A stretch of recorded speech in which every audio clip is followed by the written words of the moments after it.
bandiraɓe emi silmino e dow moɗon inde am Ousmanu Shehu, min woni ardiɗo Kode Radio International. Emi jaɓɓo on nder kawtal amin ngal YouTube. Kala marɗo habaru ko marɗo goɗɗum ko yiɗi ɗum waɗa e nder Kode Radio fuu o wawa lilduki min e nder ɗo taskaram ko laawol ngol min omti ngol YouTube. Ngal laawol YouTube jonta kangol ɓuri naneki, kangol ɓuri dareki. Ngam majum emin nodda on kala nyandere fuu, kala habaru marɗon fuu, kala goɗɗum ko giɗɗon ɗum wata fuu ko larani bano fulɓe, pulaku, tariha fulɓe, tariha dabbaji, durgol dabbaji, jonde hakkunde ummatore fulɓe e luttuɓe, e jonde hakkunde fulɓe e tana fulɓe, e bo jangirde e andal e hakkilanke durki jamu, e kala ko nandi e ɗi fuu to on godi lilde min Kode Radio International ɗon rena ngam watuki e laawol YouTube ngol. Emin nodda on bo kala nyandere fuu to on godi bawɗe naste nder Facebook amin keɗete Radio Kode Radio International nyandere fuu diga jamdi 8 ha yahugo 8:15 waktuji Nigeria, Niger, Chadi e Cameroon. Mi weltake, mi hofni on. Salamu alaikum. Joni bo kadi wakkatire nde mo'intinton jonde ngam heɗitaki tokkitaki kubaruji ɗi nder yontere Radio France International. Taskaram ka Radio France International hocci teddenga waddanki on keɗite jam. Kabaruji yontere. Aisha Sow. Tedduɓe heɗiɓe RFI Fulfulde on calminama.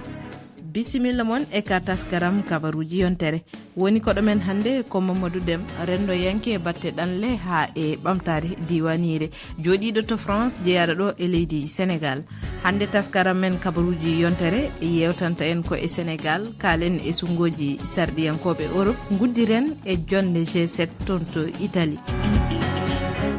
Mamadou Dem, a salminama. Mi salmitima Aisha Sow, mi salmitima bandiraɓe ɓe gonduɗen ɓe fof e heɗotoɓe en ɓe fof. Bisimilla ma e RFI Fulfulde. En puɗɗorto taskaram men kabaruji yontere hande e Sénégal. Ndin leydi nati e tarika caggal nde tawti leyɗe moƴƴinoje kuɓɓam ma mbiyen pétrole e talata ɓennuɗo suud Australie golloru hen Woodside nantini puɗɗogol jaltingol pétrole e lowre Sangomar wonde e maaje e Sénégal. En kettoto hen jantore Fadimasi garten. Société Australie wiyeteɗo Woodside yaltini batake hande e holliti wonde ɓe jaltini pétrole e nder maayo Sangomar hakkunde mum e worgo Dakar ko 100 kilométre. Nokku o no waɗi pétrole kono kadi no waɗi gaz. Woodside nena golliɗo e Petrosen société Sénégal halfinaɗo pétrole ngam ñande kala ɓe mbawa yaltinde bariguji pétrole 100. Gila haala pétrole e gaz no haale e nder Sénégal ngol woni lawol gadanol pétrole no yalta e diye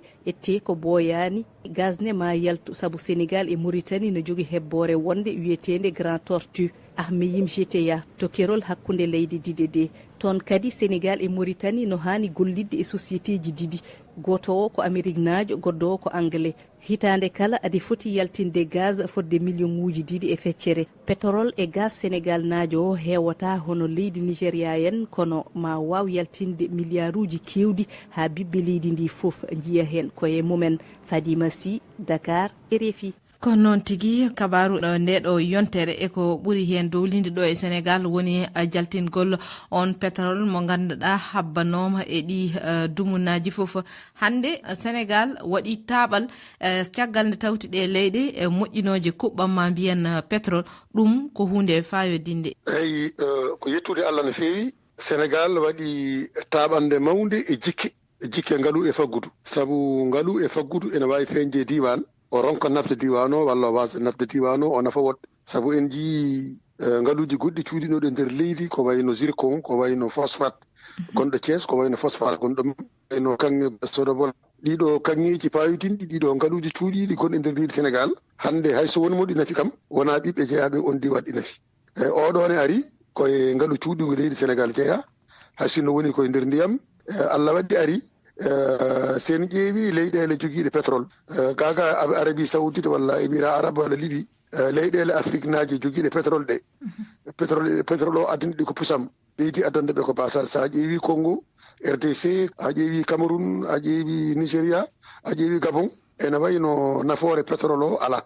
nafaani yimɓe ɓe ene joɓi ko nafi seeɗa e yimɓe leydi ardiɓe leydi walla société ji goɗɗi caggal leydi kono keewal yimɓe ɓe pétrole o nafaani ɗumen heddi noon ɓaari Sénégal koye aduna woni ene yiya aduna o ene nana aduna o ene faami aduna o e Allah na waawi Sénégal reento ko heɓi leyɗele keddiɗe ko wayno Nigéria en ko wayno Cameroun en ko wayno Congo ba Kinshasa ko wayno Congo Brazzaville wona tajdema kono kulol ngol ɗon ene mawni hannde caggal nde on kabaari yani yimɓe fof ene ñaagono Sénégal woto ko heɓti yoga e leyɗe Afrique o heɓtade ɗum nde tawno eɗen nganndi no mbiɗa ni kalto ɗam ɗo ndiyam ɓalejam feeñi ko caɗele heewi wonande he ɓiɓɓe leydi ndi heewani e naftorade ɗum no hannirta ni kono hannde Sénégal holno wawi rentorade ɗum ɗon ngam ɗum wawa wonde nafa muɗum wasa ɗum wonande ɗum boomari eyi ene wawi rentorade ɗum tawi contrat ji mbaɗaji signé ɗi koɗi lartuɗi laamu njawngu ngu kamɓe waɗi ngal ɗo gollal ha ngal ɗo gollal ari laamu kessu ngarngu joni ngu ala wune lal tabingal ha pétrole o wawi gollede ɓe ngari noon eɓe mbawi dañde wude ndenka ɓe ndena ɗamɗo nduɗo faggudu nguɗo ngalu cuuɗingu nguɗo ko wawi ƴellidde Sénégal e nder leyɗele ɓe ndena ɗum e jogogal ngal ganduɗa leydi ndi e kanko société gasowo o e kamɓe yimɓe jeeyaɓe leydi ndi moni kala ɗo haqqe ɗum ɗo tolli ɗo naftoro ɗon ha wawa tabidde saabu ala ɗo fawi leydi jeeya ngalu pongu ni so tawi nafoore mum ari wiye ko société jeeyiɗo hay sinno kañum addi kaɓirɗe mum hay sinno kañum addi kalis mum ko kañum ɓurata leydi jeydi ngalu ngu wawde naftorade e ɗum saabu kanko addi kalis makko donc heddi fayi koye contrat o no contrat o signinira noɓe dokkidira do domaine forage o haɓe mbawi yettade pétrole o les programmes de recherche de forage fofof ko jaɓodira e mabɓe ko en fonction no jaɓodira e mabɓe ni ko hen nafoore Sénégal wonata ko hen basal Sénégal wonata kadi lamɓe ardiɓe ɓe henaɓe hen ɓe gonka mabɓe hakkude mabɓe yimɓe yaltinoɓe pétrole o jogorɓe yeeyoyde pétrole o holko jonde mabɓe laaɓaɗo mabɓe kamɓene e intérêt leydi Sénégal ɓe mbasa ƴewde intérêt mabɓe nde wonno eɗen gandi leyɗele ɗe joofiɗen nane ɗe ko wiyete corruption ko wiyete coorgol neɗɗo o wayno ɗum itta ɗum sago mum watta ɗum sago goɗɗo coodowo o ene heewi e ɗiɗo fannuji eɗen ñaagui Allah horo ɗum yetto Sénégal ko ñagade ɗum wasa yettade Sénégal kono tan e habbade kadi ko hol nden ndin ɗo leydi Sénégal wawata hutorade walla naftorade on ɗon pétrole puɗɗiɗo yaltude nde tawno eɗen gandi ko gollorɗe goɗɗe moƴƴinta ɗum en ngala karallagal bawgal moƴƴinde ɗum ha eɗen mbawa ɗum naftorade ɗon e ɗon wadde tan ko rewidade on alhaali kono so tawi en keddima e Sénégal ha joni en kalat e jaltugol hoore jagorɗo Ousmane Sonko ko ɓoyani ko e yewtere nde o wonno toon to Grand Théâtre o artino e ñamale jayndeji leydi ndi jogani laamu ngu kono sifa haala ka ne ñaaɗi ha yimɓe hewɓe dilli caggal ɗin konguɗi makko an ko woni hen yiyande ma eyi haala ka ene soomi doge tati holɗen hen rogere ko o ari o laamima wonko haalno ha heewi o ɗamini yimɓeɓe ha heewi so ari ma wor ko dirtini ma wor ko wemni ɗum gasani ɗum noon hay so wawano gasde e nder lebbi ɗiɗi so yimɓe cikki ne wawno gasde e nder lebbi ɗiɗi ko jumre saabu neɗɗo mo meeɗa laamade ari anda laamu no calɗi laamu cenguri so ari ma jooɗo so jooɗi hayɗo e leyɗele Europe ɗe mawɗe ɗe so laamɗo laami wiyete ko 100 jours e nder balɗe temedere de Sénégal ɓe dañanto balɗe joni ɓe dañata balɗe capanɗe jeegom donc Sénégal naaɓe ene keñi les adversaires politiques ene keñi donc o ya ce système là ko gueɗal ɗimmel ngel ko gonka presse leydi Sénégal presse o ne heewi kono wona presse tamɗo hoori mum ko seeɗa e presse e tan hoori mum ɓuri hewde ko les hommes politiques kañumen jeeyi presse o donc avec des éditoriaux heedago kewngu par rapport au système du Sénégal wayi ni heddi ko la kamɓe presse o ce sont des entreprises eɓe poti wurde no entreprise presse foti wurdude ni sene yiiɗi heɓde droit mum waɗa devoir mum to banggue impôt sur les sociétés to banggue jobdi toutes les cotisations sociales liées au droit salarié kay so tawi ari presse o au-delà ene yeeya au-delà ene yeeya image presse o ne heɓa les financements de la presse ɓawi laamu ngu hitande foof ene hokka ko wallata ɗum ɗo oɗo presse ha presse o ɓeydo wurde kamɓe ardiɓe presse ɓe e poti jogade gacci wiyete ɓe ndeɓe ɗeɗo ñamale fuɗɗani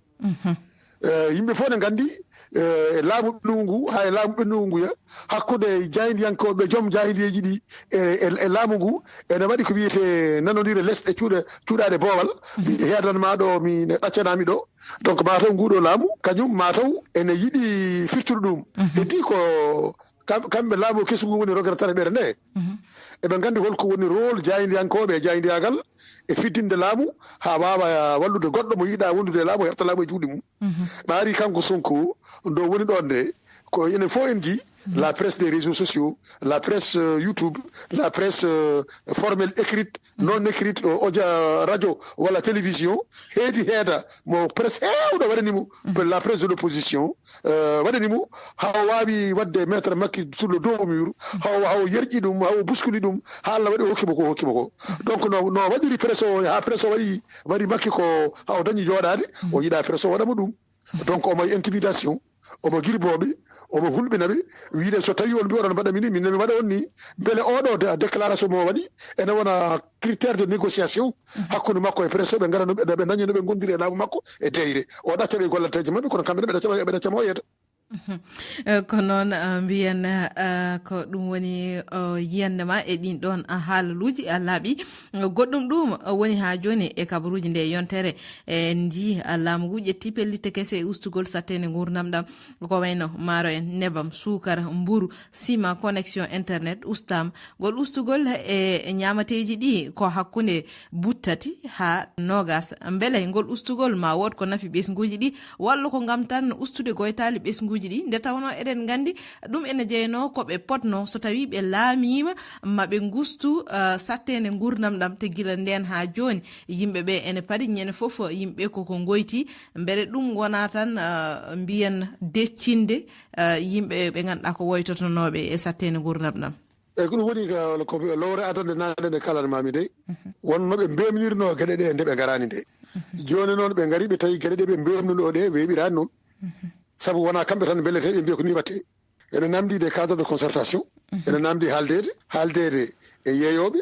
haaldede e les transformateurs haaldede e les importateurs haaldede e les contataires haaldede e yimɓe joguiɓe des commission wuurɓe dow kotak exportation walla importation sabu ɓenne keewe nder leydi Sénégal goto foof ene jogui intérêt mum wonno waɗdete goto fof yiyan nattan yiiɗo hoore mumen donc nden haare ne heewi donc o waafino suba tan mi waɗi ni tawa weli on metti on alay sago haalde délai ɗe hokkiɗe noon ɓaari o wino ko nder lebbi ɗiɗi omo andi kanko makko nder lebbi ɗiɗi wona noon laamu wona noon sañori wona mi yeri tan mi dirtimi waɗi ko welimi ala yaade ko tuba koɓe mbiyata ko yaade conflit d' intérêt des antagonisme d' intérêt ɗe ngannduɗa ɗiɗo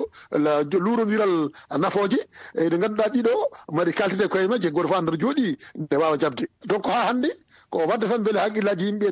ene ndeeƴa ɓe mbaɗata hen propagande taski gefandima beele yimɓe haqqillaji yimɓe ne joyito e wullitago yo usti o beele yimɓe ne dañano ndeeƴiri kono wasata ko nafi won miskineɓe ne goodi so ittanama buttari ɗe mbaɗata kuppo ɓuru c'est-à-dire ɗum ɓuuri mere ɗum ɓuuri mere kono en jii fuɗɗima jibinde cowde tawno ɓe ganduɗa ko fedde rendinde fiyoɓe mburu ɗo e nder leydi ndi fédération des boulangers du Sénégal won fuɗɗiɓe hen haalde wonde wiide mburu wawa usede gaga farine ustaka ɗum kadi ko haala won wiɓe kadi wonde ɗum namdi ko jewte juɓɓine e ɓe ganduɗa ko kañumen dillata e on fanno so wona ɗum wona tan jomumen hayso tawi kañumen laami gummo tan ƴetta pellitte ɗum ala ko battinta e kan ɗon haala walla mbiyen e nden ɗon feere en jawtat e toɓɓere wonde goteji sarɗiyankoɓe Europe jalturi mumen andama e ko ɓuuri hewde e leyɗe ɗe ko oñorɗe ñaamo ɓe keeɓi polgu to France Allemagne Italie Belgique e leyɗe kewɗe goɗɗe foof ko kamɓe gari hoore en ketton hen jantore Oumar Mamadou Sow. To France ko oñorɓe ñaama Hollande Rassemblement National mbo Marine Le Pen tawi ko Jordan Bardella ɗowno doggol maɓɓe ngol ko kamɓe ngari hoore wonande jencude ngadini ndi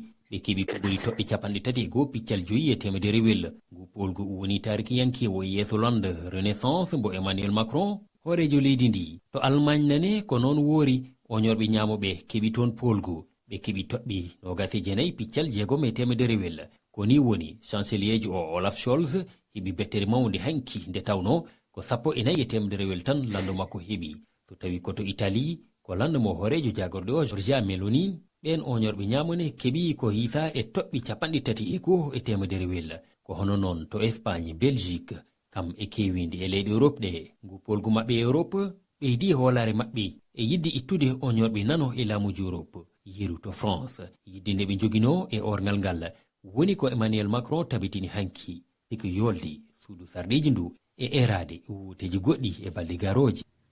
e balɗe garoje e yiyam toon to France e o saha joni mbiyen kulol ene waɗi e batte arani en wurɓe e nder leydi France caggal nde ɓe ganduɗa ko banggue Marine Le Pen mbiyen oñorɗe ñaamo ko kañumen ƴetti polgu e ɗiɗo sungoji sarɗiyankoɓe Europe hande oɗon miiji wonde ma waylite e gonal ɓe ganduɗa ko arani en e nder ɗeɗo leyɗe kulol ngol e ngol woodi e ngol jogiiɗo ngol waawa yettaade no mbirumi naani ni Sénégal waawa wuurde ga kañum tan nde wonno leyɗele Europe ɗe ko soit puissance majji ko ɗe keewi doole ko fof doole ɗe ko fabiyon so ɗe mbaawa yahde ga leyɗele aduna o nde wonno ko ɓe cohli ko haɓe mbaawa ɓamtaade wona e ndeer majji woni maɗe jiggoyo e nokkuji goɗɗi ɗi wona kamɓe tan kadi yimɓe arooɓe ɗo e leydi ɓe ene liggo wiyeteɓe hoɓɓe ɓe rewɓe laawol walla ɓe rewani laawol to baŋnge kayitaaji ɓen ko garal maɓɓe ɗo ko ɓuri wonde ko ɓural Europe e basal mum ɗon heewɓe ne donki famde ɗo arooɓe ɓe koɓe ɓural Europe e fannuji tati goo koɓe acteur économique important par ce que soɓe ngari ɗo koɓe ñamata ɗo ko koɓe joɓata ɗo ko koɓe perata ɗo ko les 80% des ressources liggotoɓe ɗo e leydi he ko ɗo e France heɗoto arata e leyɗele men tan ko 20%. Les 80% ko ɗo heɗoto donc c'est des acteurs économiques ittudeɓe ɗo ko gaska addanta leyɗele Europe sabu ɓe mbawa dañde wawɓe lomtade hono ɓe ko arɓe ɗo kadi ne jibini ɗo koɓe jibini ɗo ko ene adaniɓe fartange goɗɗo wawde hesƴetinde mbaylandi yontaji e nder leydi he sur le plan démographique ko leyɗele ɗe ganduɗa population mum ene naywa nayejo o firti ko liƴƴi goɗɗi ɗe ngara ene jibina ene ɓeydo jibinde ene balla leyɗele ɗe wawde heɓɓitade gonkaji gurnumeji e nder leydi men ha mbawa yuɓɓinde dendagal keyri jowitiɗe faggudu e ɓamtare heddiɓe ɓe ko wayno aroɓe ene ndewa e laaɗe walla ene ngara tawa e molto so jettima ɓen ene waɗi des secteurs économiques entier nen ɗo e Europe ko guuri ko sababude mumen saabu so tawi ɓeɗo aroɓe ene molna ha mbawi nadde e leyɗele Europe beele liggo tawi ko liggoto ko ɓe liggoto kadi koye suuɗare eɓe jogui koɓe nafata les secteurs économiques clés ko wayno ndema ko wayno hôtellerie ko wayno tourisme ko wayno nettoyage ko wayno bâtiment ɗiɗo ke métier ɗiɗo secteur uji économique clés ko kanji jogui France ko kanji jogui Allemagne ko jogui Italie kanji jogui fof aroɓe ne molna ene muulo ene liggo e suuɗare ɓe soɓe ngala ɗiɗo filière uji économique mbawata wonde des filières battuɗin e nder champ de compétition international en matière économique donc luukete ko fof immigré ji ko sababuyeji goɗɗi jeeyi sababu immigré ji no luuke ene joofe so sonde sababude kadi ɗum joni mi ara e kamɓe woɗo ɓeɗo ɓe mbiɗa oñiyankoɓe saabu so won kuli huuli goɗɗi ko kuli huuli hoɓɓe ɓe ganduɗa ɓeɗo ngala kayitaji kono kuli huuli ɓiɓɓe hoɓɓe wonɓe ɗo jogiiɓe kayitaji ko ɗo addi ko min ko ɓuuri woni kuli hulam min ɗum woni kuli hulam leyɗele nogas e jeeɗiɗi Europe ɗe wona kanji fof ɓaƴiroɓe ñamuɓe e gañi asinni ɓe gañima e leyɗele important ha hande ko yimɓe won jogiiɓe jaggal mbaadi Europe no wayini ha yeeso ko ɓen goni majoritaire ɗo e duuɓi joyi garoji ɗi ha hande kadi ɓen goni majoritaire heddi ko so tawi ngilngu ngu naate fotere han kadi ngilngu ngu dañino ñulleni fotere nde nder ɗum ne kadi ko ɓuuri hulɓinade ko ɗum jinnomi jofade nani andi jusqu'ici nen nde min gaari leydi faade hande ko ɓiɓɓe tubakoɓe me ɓe gonno jeeyaɓe gila e asli ɓen kowno wonde front national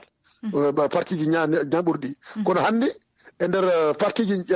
ɓaƴordi banggue ñamuɗi ko ɓiɓɓe hoɓɓe arɓe jibinaɓe ɗo les italiens les portugais les espagnols ɓiɓɓe umuɓe les pays slaves ko wayno Hongrie en ko wayno Pologne ko wayno même jusqu'en Union soviétique et même en Allemagne de l'Est ko ɓen hande ɓuuri dolnude e ɗiɗo pastuji ƴaɓorɗi ñaamu kono ko ɓuuri kadi hulɓinade ɗum ɓiɓɓe men Sénégal naɓe Mali naɓe Guinée naɓe Marocain en Algérien en jibinaɓe ɗo ɓe ganduɗa tan ko bawumen ngari ɗo hande sa yeehi dans les quartiers populaires ɗo caɗele ɗe ɓuuri hewde foof ko ɓen ɗo hande ɓuuri wonde base parti ji ƴaɓorɗi ñamuɗi ene mbaɗi milité ɗiɗo parti ƴaɓorɗi ñamu sa dari a nani ɓi wuuro nan ɗo woto sa yeehi toon a nani ɓiɓɓe Sénégal naɓe ene kaala ko mbiyata hoɓɓe ko tubak susa wi ɗum koɗo par ce que ɓe ƴetti ko haqqillaji Marine Le Pen en ɗi Le Pen en ɓe mbatte mabɓe wiide hoɓɓe ne ngari ƴettude ɓuuri mabɓe ɓe naɓe kamɓe ngala ɗum e liggi ɓe jiɗɗiri ko babiraɓe ɓe tan ko hoɓɓe ɗum nen ɗo ɓen noon so mawdiri ni so kaɓaka gila e law ha janggo babiraɓe majji ka jeehi kamɓe keddima ɗo ɓe ngala e leyɗele men jokkodiral ngal ngannduɗaa jurum nderago walla fierté min de jinna ɗum to gummi ɓeeɗo gonata les premiers ɓaleejo haɓay ɓaleejo bandumo garɗo tawa ɓaleejo bandumo gonɗo gontuɗo français nattude jogade jikki nattude jogade fierté e to bamum jeeya hankkadi waɗi tan guuru mum ko France ɗo ala jokkodiral gongal ɗo iwdi mum jeeya ɓen janngo soɓe pelliti haɓade enen aroɓe ɗo ne waɗi probléme ɗo ne waɗi risque. goɗɗum ɗum woni eɗen gandi to Italie alkamisa o udditi toon jonde G7 ɗum ko leyɗe jeeɗiɗi ɓurɗe ɓamtade walla mbiyan ɓurɗe dowlinde nde jonde ma duumo balɗe tati ɓe hooreɓe laamuji e leyɗe jeeɗiɗi pottiti ko ngam tittinde jokkodiral mumen e leyɗe gonɗe e laabi ɓamtare e yewtidde caɗele mawɗe windere nde hono haare wonde toon to Gaza haare Ukraine kono kadi ha jofti e caɗele ɗanle ɗe ɗoftaki sariya ɗum noon ene ɓuuri ɗon toɗɗade leyɗe meɗen banggue Afrique ɓaleri kono hande haare ko ganduɗa ko fati e ɗanle ɗe ɗoftaki sari a sikki tan wona Europe hani gollidde ɗum e Afrique beele feere ene heeɓo andi kaɗo haala kalte ko ɗo wona joni ko fuɗɗi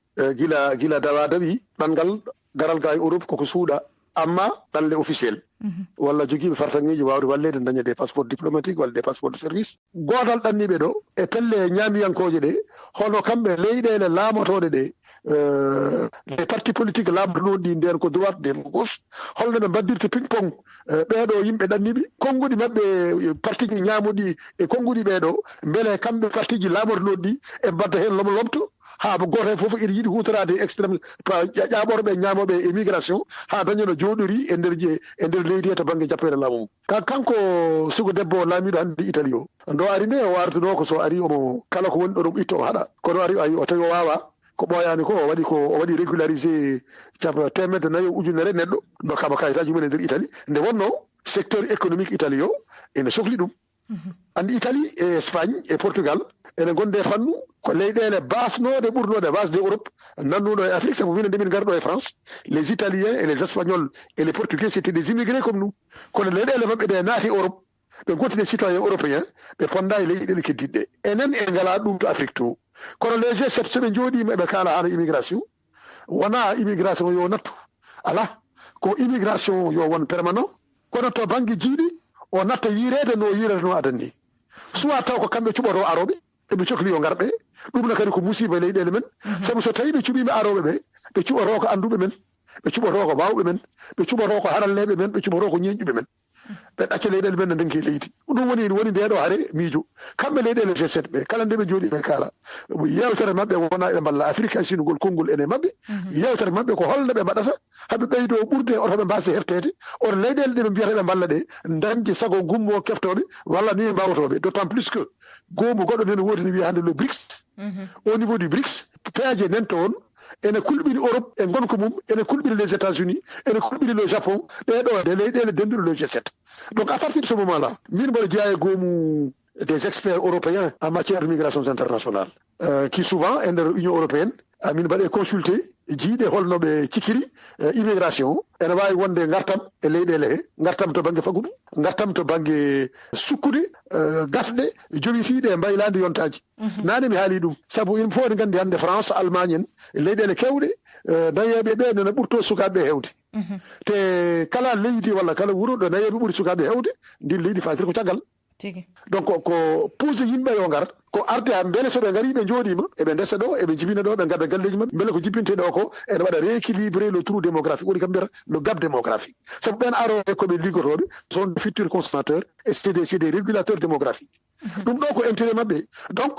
neɗɗo noon ko cahal ngal jagguɗa kadi aɗa wawi waɗir ɗum pression e leyɗele goɗɗe sabu sa yi hande ɓe immigration ne yalta immigration nden wonno ko politique sectorielle hande wonti politique de coopération bilatérale et multilatérale donc leyɗele men ɗe miskineje ɗe kamɓe leyɗele Europe ɗe e G7 eɓe kutoro immigration pour wadde pression e leyɗele men beele eɓe jamna ɓen ko jiiɗaɓe jabde sababude probléme immigration o ɗum ɗo fof ne hen noon tigui a jarama Mamadou Den dokkuno ɗen e saaha a huuɓi RFI Fulfulde weltanimama e Allah jarama on jarama ko oɗon jarama oɗon hokkumi tan wawde yaltinugo ɗo miijo jarama gasi taskaram men kabaruji yontere wonno koɗo men hannde ko Mamadou Deme rendo yanke e batte ɗanle ha e ɓamtari diwanire o jooɗi koto leydi France o jeeya ko ɗo e leydi Sénégal on jarnama e kettugol ha yontere arore so guena ñaawi on jarama